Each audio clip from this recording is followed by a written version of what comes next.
Two horses in the Breeders' Cup this year at Del Mar. They happen to be brothers with MENTEE and Fierceness. We'll start with the little brother MENTEE, who's going to be running in the juvenile turf. He's coming off a victory in his turf debut.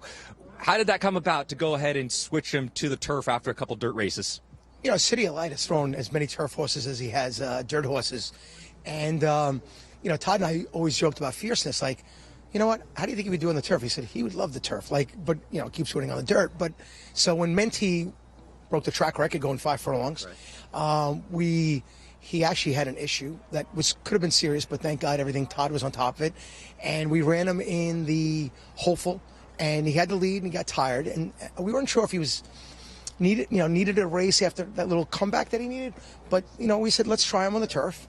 And he took to it like a champ, and he won the Futurity, and he looked really, really good. And, you know, everyone thought it was a win, and you're in for the juvenile sprint. And we said, no, let's go a mile and see what we got with him.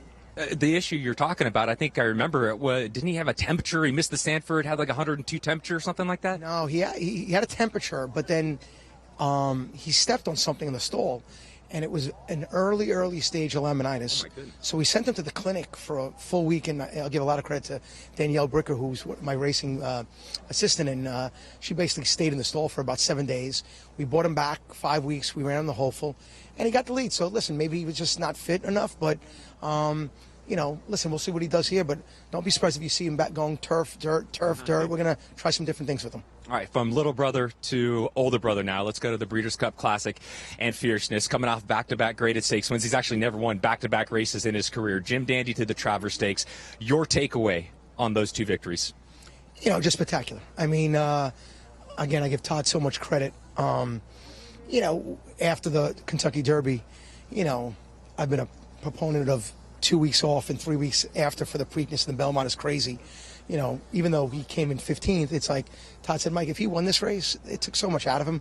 You know, he wasn't a big horse, so let's maybe think about the Belmont. And at the Belmont, you know, I wanted to run there as bad as anything, and I ran Mindframe, ran second. But Todd said he's not right. And I said, hey, you know what? He'll come back at 3, he'll come back at 4. Let's not worry about it. Let's get him right. Jim Dandy, Todd said he was doing great. And it's funny, right after the Jim Dandy, we thought he just maybe needed more spacing. So in 2 separate interviews, Todd said to a group of reporters, we'll probably train up to the Breeders' Cup or another race in September. And I said the same thing.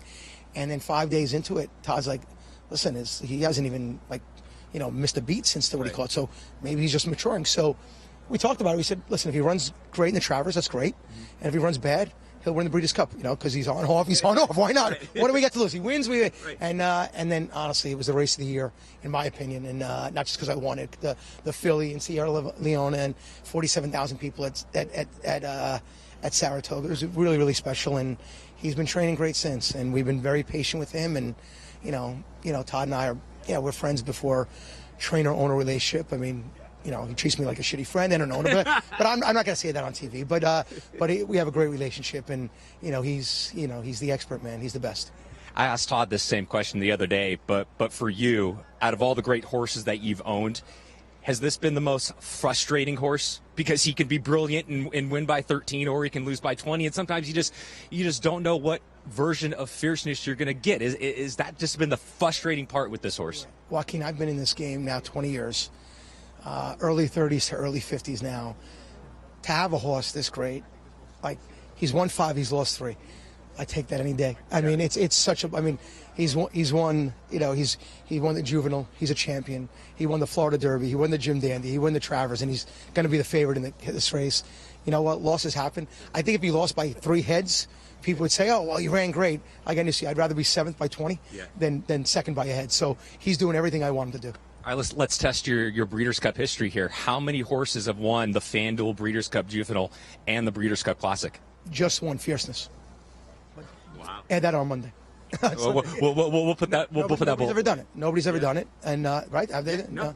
And I know that we're here for something historic. And if he wins this race, I always said Uncle Mo is the greatest horse I've ever owned, and I could be in racing for 200 years, and I'll never own a horse as brilliant as Uncle Mo. If Fierceness wins the Classic, I'm going to have to change that to Fierceness.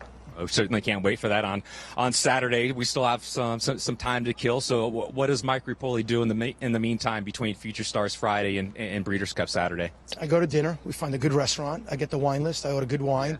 And a little Vino Rosso, which was my other classic winner in 2019.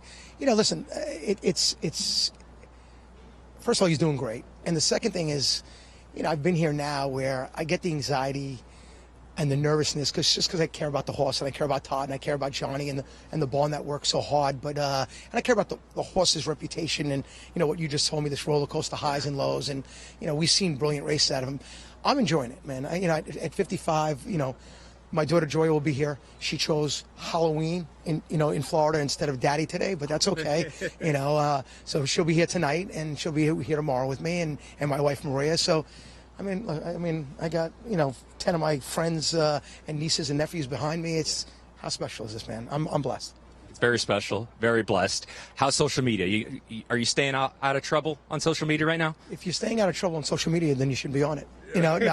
Listen, I can't stand social media, and the only reason why I decided to do it in horse racing was I wanted people to be vocal, and not just people that aren't by a name, but I know that people read it. I know people see it. I know people read it. When I go through here already, there's a lot of people that are appreciate someone, in a position that can call out the sport for some of the things that we all think are very obvious. Mm-hmm. This is a great sport when we do it wrong.